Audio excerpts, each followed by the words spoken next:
Lake Nowhere, 1 mile.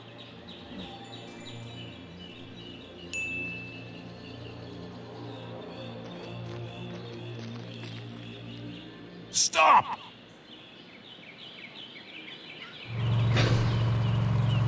Perfect. Hold it right there. Okay, let her go.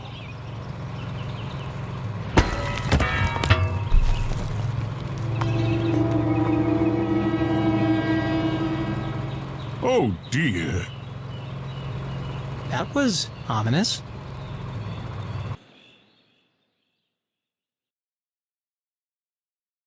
Detective for hire. Jenny had saved up the whole summer to place an ad in the local paper, but no one had answered it. Until now. What could this new case be? Her imagination ran wild, picturing the possibilities. And so, after helping her mum at Gumboldt College, she hurried to the pier at Lake Nowhere to rendezvous with her new client and crack another thrilling case.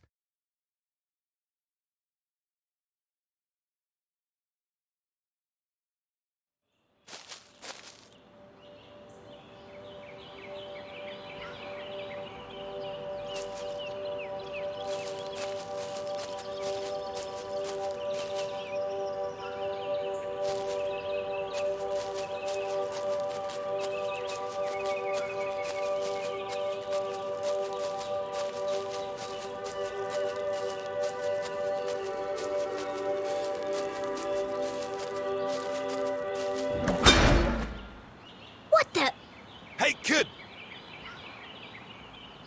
Watch where you're going! Hey, screw you! Your wrench nearly cracked my head open. Oh no! It's not damaged, is it? That's my lucky wrench. Yeah, lucky it didn't kill me. When's this upgrade gonna be finished anyway? Look, kid, I just go where they tell me. Every night, another power surge. Every morning, another part of the grid fry. And I'm out here fixing it. Do I get any thanks? No. What's causing all the outages? At the moment, a little red-headed girl. Now throw me my wrench, kid. Looks like I have all the leverage. So tell me, what exactly is taking so long with these repairs? Apart from shoddy workmanship, that is. Hey, we're busting our butts to keep your lights on. These lines should be lasting for decades, but they're burning out after just a few weeks. It's the strangest thing. Anyway, toss me my wrench. But be careful. It's a family heirloom. But what could possibly be using that much power? You're killing me, little girl. Arthurton's a tiny town. The mines are practically shut down. So what could it be? Surely someone must know. All I know is I got 3 more jobs today, and I can't finish any of them without my wrench. So, will you please just give it back already? Fine. I've got bigger fish to fry. Thanks, kid.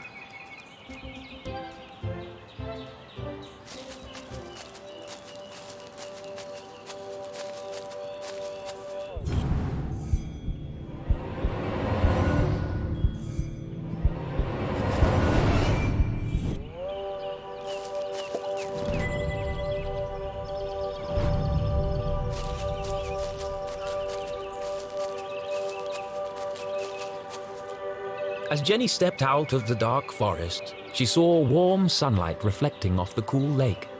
And next to that, something even cooler. Keith Stroudsbury. Come on, Keith! Dance like you beat it! Not so much grinding. Oh, Keith, what are you doing? Not everyone saw it, but to Jenny, there was something special about Keith.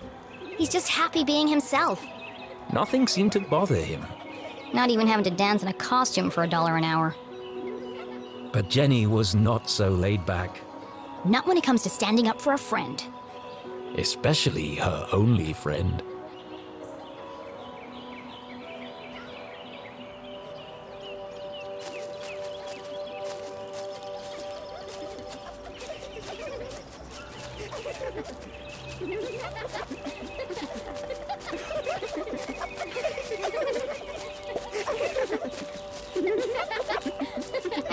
bean enough dancing for one day, don't you?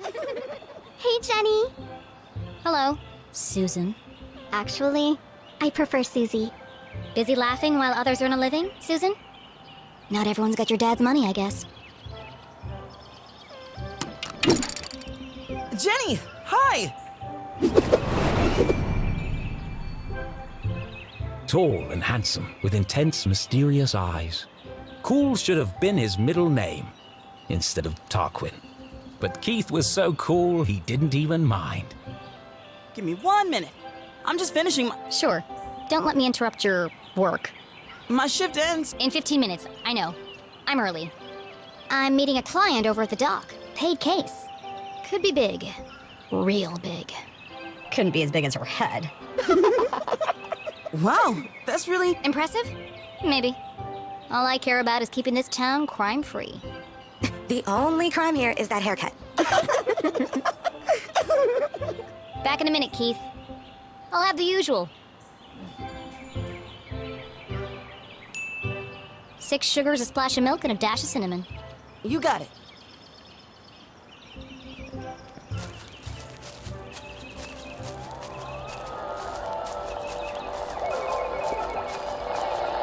How about now?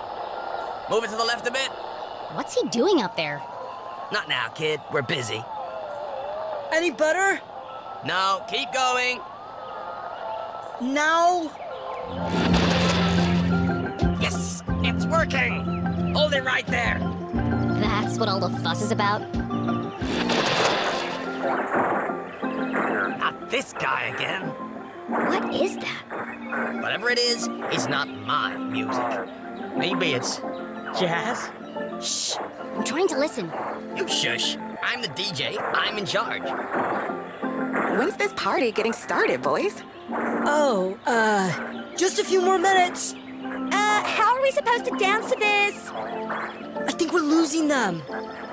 Another station must be interfering with the signal. But there aren't any other stations in Arthurton. Wait! All these wires must be acting as a giant antenna. Jenny listened closely to the mysterious transmission. It was like no other radio broadcast she'd heard before. Hold it steady! Sorry, I'm trying. That's just getting worse. You might as well come down. No, wait! I can almost make out what they're saying. But just like that, the sound faded away. What did you do? That's no use. Come on. We gotta get this equipment back to the AV department by 6. Jenny was so lost in contemplation, she'd almost forgotten the case at hand. My client. I'm supposed to meet her at the dock.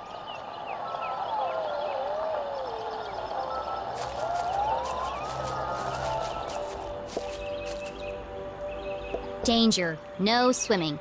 Sounds safe.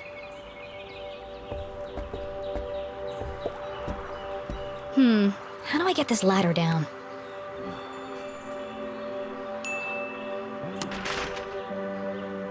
Still stuck.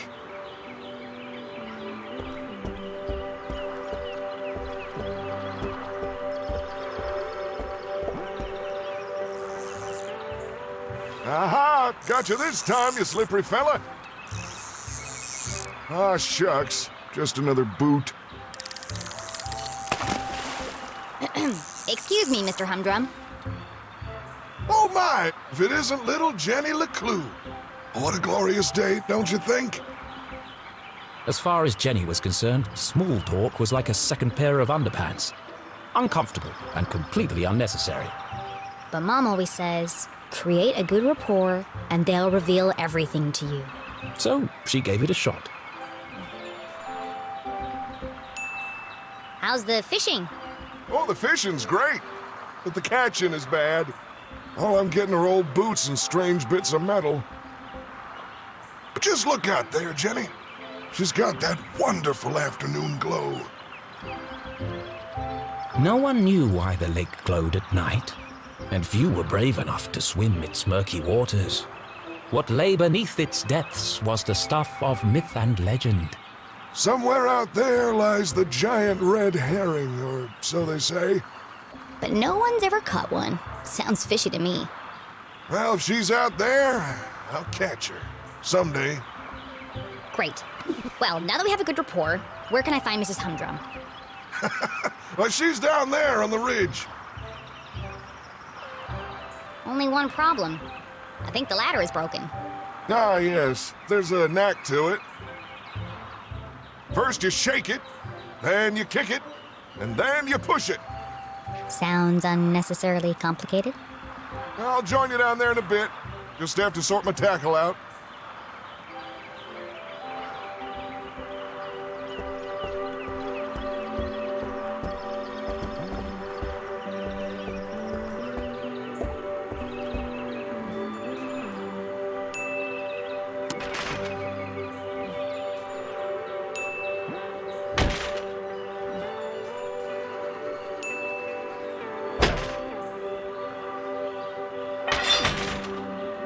Aha! That did the trick.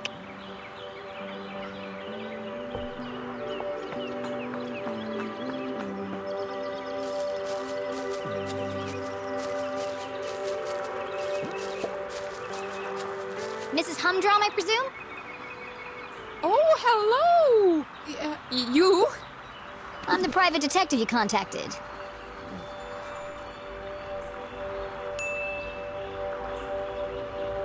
The code word is Purple Panda. I'm here to solve your case. Who is it, Dan? It's Jenny, dear, the LeClue girl. She doesn't see so well without her glasses. Oh, hello, Jenny. I'm afraid I don't see so well without my glasses. Nothing wrong with her hearing, though. What did she say? I said there's nothing wrong with your hearing, dear. Oh, no, thank you. I've already eaten. I believe you have a case for me? We do. We do. Great. So what's the trouble? Haunted by the ghost of a former lover? Worried you're being poisoned by a mad uncle? Something so dark and gruesome I can't even begin to imagine the horror? Well, I've lost my reading glasses. Oh. And there it was. A real case. A confounding mystery to challenge Jenny's brilliant mind. I thought this was finally going to be a good one. What do you think, Jenny? Can you help? Sure, Mr. Humdrum. I'm gonna need to ask you a few questions.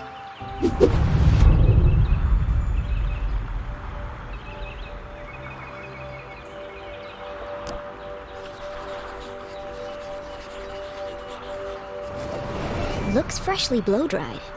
A professional job. Your hair looks lovely today, Mrs. Humdrum. Is that a new style? Thank you. I had it done yesterday. Dan didn't notice. They call it the Queen's Coif.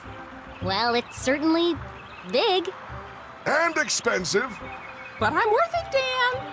Who could put a price on that beautiful head of hair? You're not so bad yourself, hot stuff. Gross. I've never been interrogated before. This is such fun.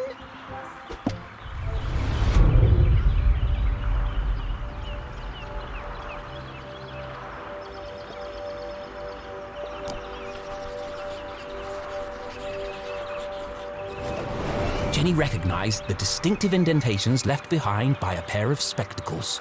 She must have been wearing them recently. You still have marks from your glasses on the bridge of your nose. You probably lost them within the last day or two.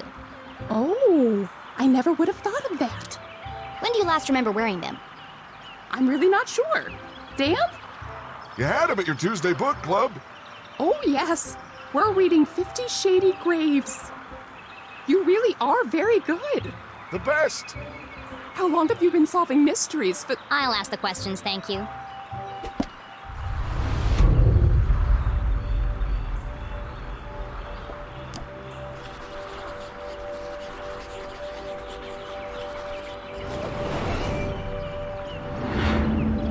I expect you're finding it difficult to paint without your glasses.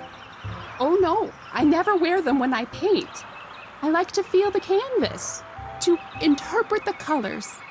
She's an incredible painter. You should have her paint you. Thanks, but I don't mix business with pleasure. What's next? Fingerprints? Oh, polygraph test? It's like you're reading my mind.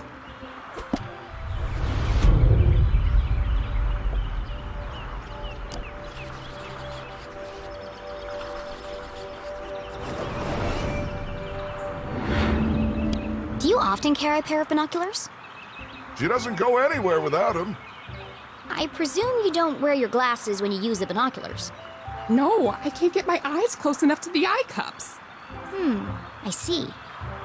Have you figured it out yet? The suspense is killing me.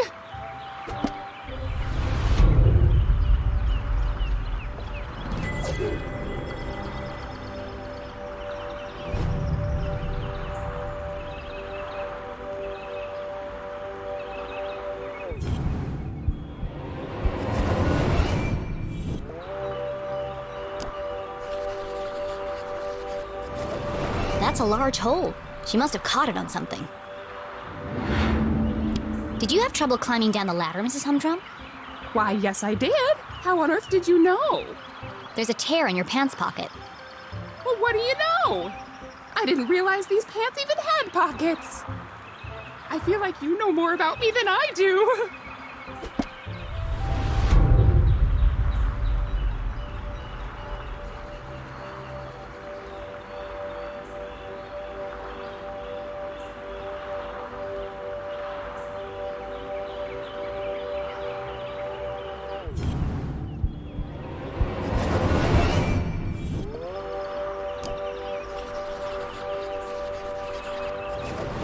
Jenny had often snuck through the hole in the fence at Grubman's to watch the races.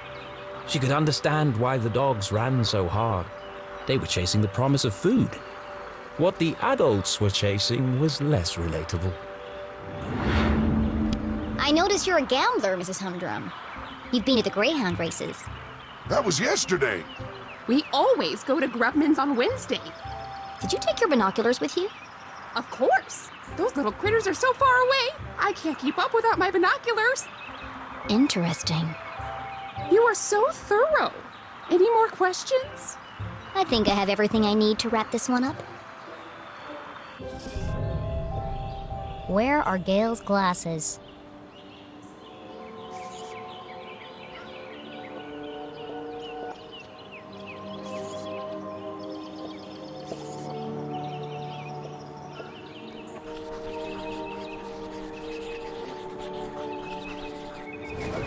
Gail was at the races last night. She had to remove her glasses to use the binoculars.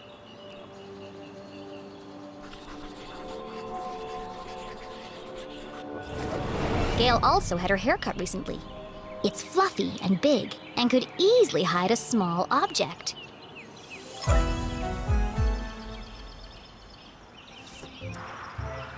Solving a complex mystery like the case of the missing glasses was tough work. But now came the most satisfying part, delivering the dramatic denouement.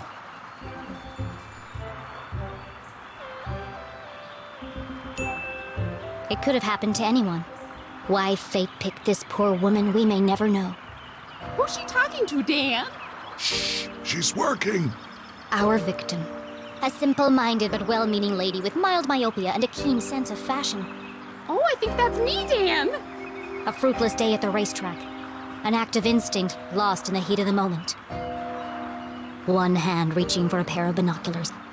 The other moving a pair of reading glasses aside. That's what happened. Picture the glamorous yet impractical coiffure, tall enough to conceal a small object. It's almost like I'm there. Ladies and gentlemen, I posit that these missing glasses are not missing at all. They are, in fact, hiding in the victim's elaborate web of hair. Oh, so they are. Right there on top of my head. Incredible! What a talent! They're always in the last place you look, aren't they? A master detective in the making. What would we have done without you? Gail, don't forget to pay the girl. Oh, of course, silly me. You must be rewarded generously for all your hard work.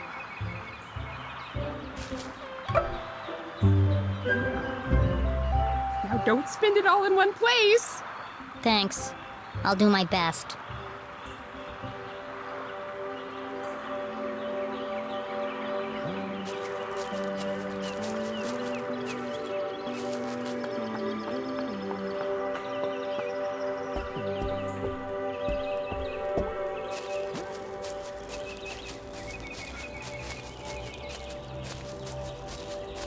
Are you ready, Keith? Wow, what an amazing detective. Glasses on her head. Who could have guessed? Oh, you heard. Whatever would we do without Master Investigator Jenny LeClue? I thought it was pretty cool, Jenny. And a whole nickel! You must be so excited. Yeah, that's more than her mom makes in a month. Come on, guys. Let's all just... Hey, Jenny, my grandma called. She wants her sweater back. Oh, how wonderful it was to joke around with friends. I've had enough of this.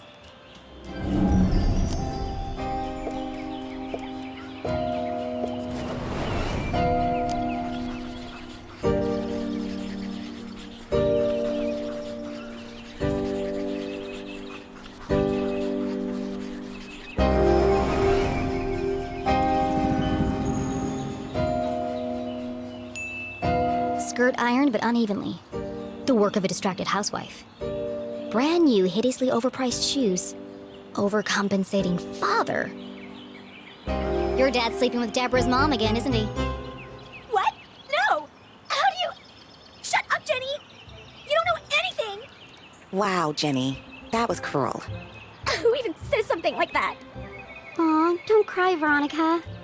She's just a weirdo nobody! Jenny, let who? And the case of the missing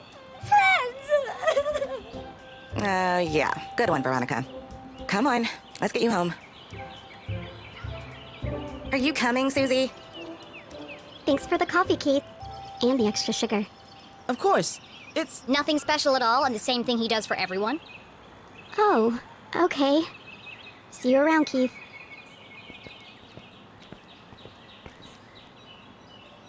Well, that went well. Shall we? Yeah. I've got no customers now anyway.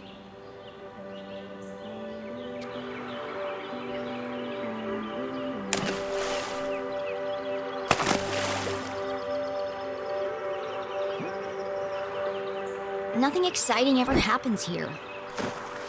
I'm so tired of these simple cases.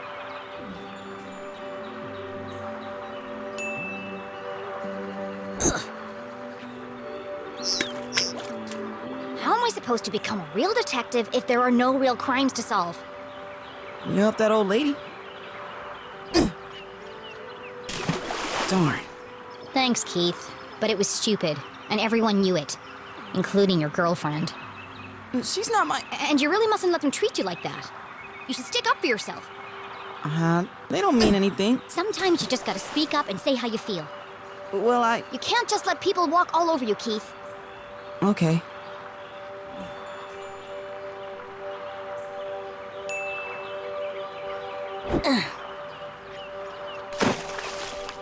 It doesn't matter anyway. Nothing's gonna change. Not in this ghost town. It's not so bad. Don't you ever wonder what it would be like to live somewhere else? Oh, not really. Who am I kidding? There is nowhere else. Not for miles.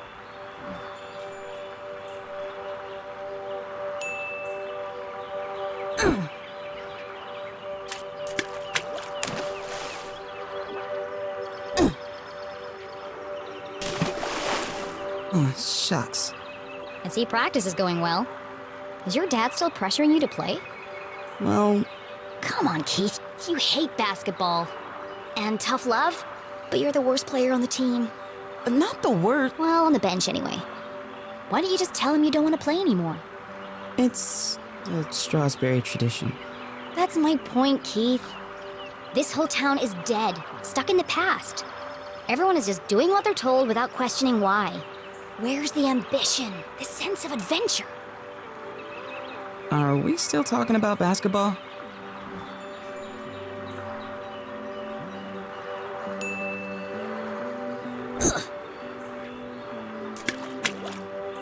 How's your mom? She seems distracted. Normally, she's so focused on her job. I mean, it's understandable. It's been almost a year since... And now she's planning to go away for the weekend. And she still won't tell me why. Yeah? She was definitely acting weird earlier. Maybe she's lonely? You know what? You're right. I am? She shouldn't be alone right now. Actually, your dad told me they were meeting in the library. We're going to need supplies. 2 of Mr. Bean's finest, please. To go, of course. Here is my payment in full. That's a nickel. Put the rest on my tab? Thanks for the pep talk, Keith. You always know what to say to make me feel better. Last stone. You want it? You take it. You need to practice. Here goes nothing.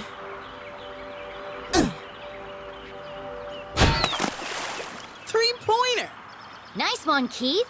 Maybe your luck's finally changing.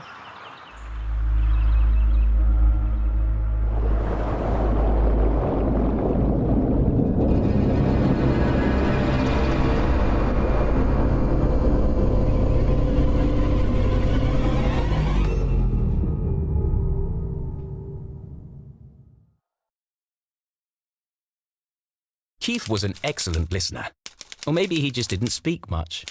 Either way, Jenny really enjoyed their little talks. He was the only person who really seemed to understand her. Jenny biked briskly towards the library back on campus to surprise her mother. Nothing exciting ever happens here, she grumbled, unaware of the great adventure that lay in store just around the corner.